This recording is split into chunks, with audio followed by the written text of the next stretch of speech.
हनुमान जी का अनंत बल, योग और ब्रह्मचर्य का चमत्कार। पूर्ण कथा विस्तृत रूप। घोर वन में एक महाशक्ति जन्म ले चुकी थी, परंतु वह स्वयं अपनी शक्ति से अनभिज्ञ था।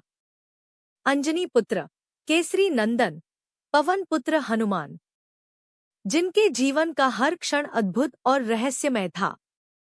उनका शरीर भले ही बालक का हो, परंतु आत्मा परम ब्रह्मा की तरह अखंड और अचल थी। उनका जन्म ही इस पृथ्वी पर उस महान उद्देश्य की पूर्ति हेतु हुआ था, जो किसी साधारण देहधारी के वश की बात नहीं थी। बचपन से ही हनुमान जी का स्वभाव अत्यंत चंचल था। वे हर क्षण किसी नए रहस्य, किसी नए खेल, किसी नई लीला की खोज में रहते। एक बार की बात है, बालक हनुमान की दृष्टि आकाश में चमकते हुए सूर्य पर पड़ी। उन्हें वह कोई लाल फल प्रतीत हुआ और वे उसे खाने हेतु आकाश की ओर उड़ चले। देवलोक में खलबली मच गई। बालक की उड़ान इतनी तीव्र, इतनी ऊर्जस्विता से भरी हुई थी कि इंद्रदेव ने अपने वज्र से उन्हें रोकने का प्रयास किया। वज्र के प्रहार से बालक हनुमान धरती पर गिरे, परंतु इससे पवनदेव अत्यंत क्रोधित हो गए और उन्होंने वायु प्रवाह रोक दिया।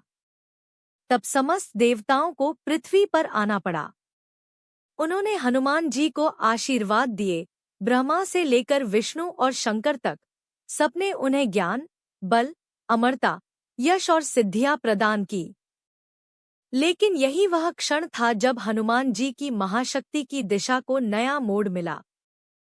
वे केवल खेलते हुए बालक न थे, वे ब्रह्मचर्य और तपस्या की मूर्ति बनने को अग्रसर थे। समय बीतता गया। हनुमान जी ने ऋषिमुनियों के सानिध्य में शिक्षा प्राप्त की। सूर्य को गुरु मानकर उन्होंने ज्ञान के समस्त शिखरों को पार किया।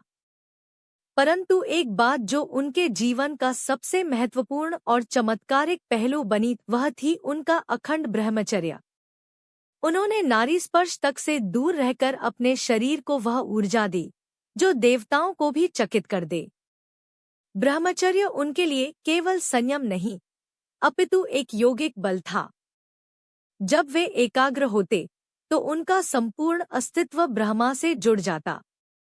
उनका मन इतना स्थिर और तेजस्वी हो जाता कि केवल इच्छा से ही पर्वतों को उठा सकते थे। उनकी दृष्टि में कोई विकार नहीं था, कोई वासना नहीं, कोई मोह नहीं, केवल सेवा का भाव, केवल समर्पण का भाव। यही कारण था कि जब राम की सेवा का अवसर आया तो हनुमान बिना किसी द्वंद्व के उनके चरणों में समर्पित हो गए। हनुमान जी की शक्तियां योग और ब्रह्मचर्य का अद्भुत संयोग थी। एक ऐसा संयम जो उन्हें असाधारण बनाता। उन्होंने कभी विवाह नहीं किया, उन्होंने कभी किसी स्त्री को आंख भरकर देखा तक नहीं। माता सीता के प्रति उनका भाव पूर्णतः मातृवत था। लंका में जब उन्होंने माता सीता को देखा तो उनका दृष्टिकोण भक्तिपूर्ण और पवित्र था। उनकी आंखों में स्त्री के लिए केवल मर्यादा और सम्मान था, न कि कोई लालसा या कामना। लंका का युद्ध जब चरम पर था, लक्ष्मण शक्ति से मूर्छित हो गए। संजीवनी लाने का कार्य हनुमान को सौंपा गया। रात में हिमालय पहुंचकर जब उन्हें संजीवनी न मिली तो उन्होंने संपूर्ण पर्वत ही उठा लिया और ले आए।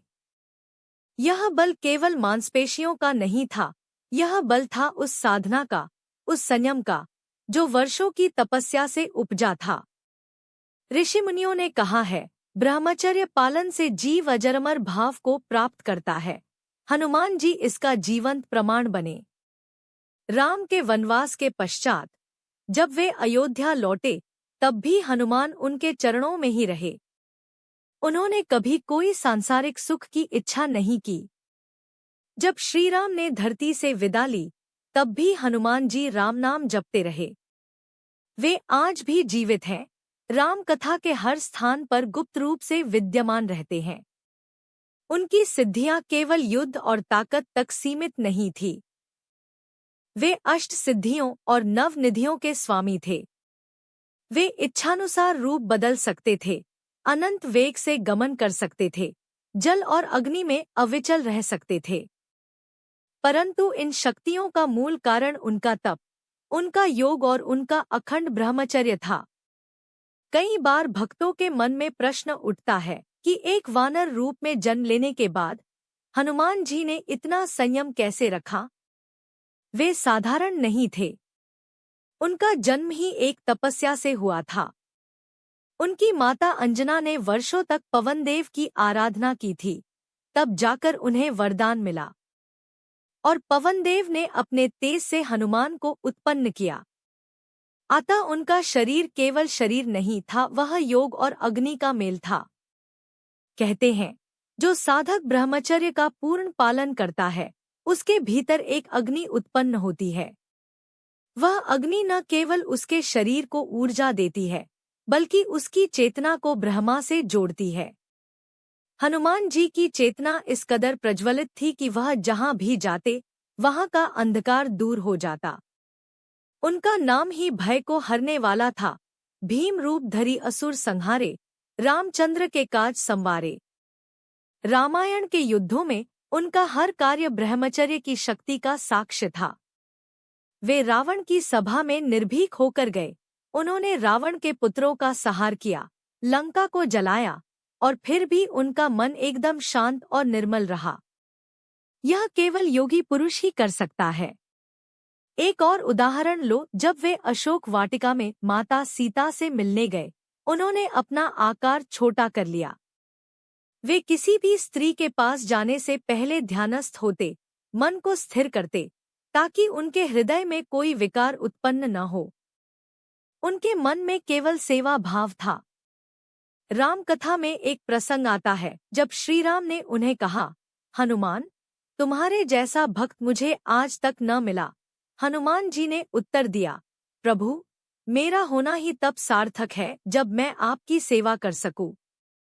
सेवा ही मेरा धर्म है, सेवा ही मेरा योग है, सेवा ही मेरा ब्रह्मचर्य है। उनके लिए ब्रह्मचर्य केवल स्त्रियों से दूर रहना नहीं था, बल्कि अपने हर इंद्रिय को भगवान की सेवा में लगाना था। योग का यह सिद्धांत है कि जब पांचों इंद्रियों को वश में कर लिया जाए और मन को एकाग्र कर दिया जाए, तब साधक की शक्ति अनंत हो जाती है। हनुमान जी इस सिद्धि के पूर्ण उदाहरण हैं। उन्होंने इंद्रियों को जीत लिया, मन को स्थिर किया और आत्मा को प्रभु राम में विलीन कर दिया। रामायण समाप्त हो गई, लेकिन हनुमान जी का अध्याय कभी समाप्त नहीं होता। वे हर युग में, हर युगीन संकट में उपस्थित होते हैं। केवल नाम जपते ही वे प्रकट हो सकते हैं। भक्तों की पुकार, संकट में उनके आह्वान पर वे आज भी दौड़े चले आते हैं। और यह शक्ति, यह उपस्थित होना केवल उनकी ब्रह्मचर्य साधना और योगिक चेतना का ही चमत्कार है। जिन्होंने कभी न विवाह किया, न सुख संपत्ति का भोग, न ही अपने लिए कोई यश चाहा, वह बाल ब्रह्मचारी संसार में चिरंजीवी बन गए। उन्होंने सिद्ध कर दिया कि संयमित जीवन, ईश्वर में अटूट भक्ति और सेवा का भाव मनुष्य को देवता से भी ऊंचा बना सकता है। हनुमान जी का बल केवल बाह्य नहीं, वह अंतरात्मा की शक्ति थी। आज जब विज्ञान भी यह मान रहा है कि संयम और ध्यान से शरीर और मस्तिष्क की ऊर्जा कई गुना बढ़ाई जा सकती है, तो हम हजारों वर्षों पहले उत्पन्न हुए इस महायोगी के महत्व को कैसे न माने।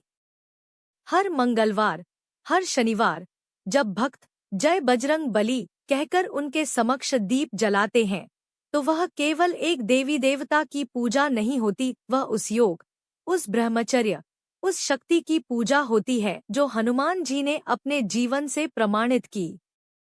और इसीलिए जब कभी संसार अंधकार से घिर जाए, जब राक्षसी शक्तियां उभरने लगे, जब धर्म संकट में हो, तब केवल एक नाम उभरता है, हनुमान।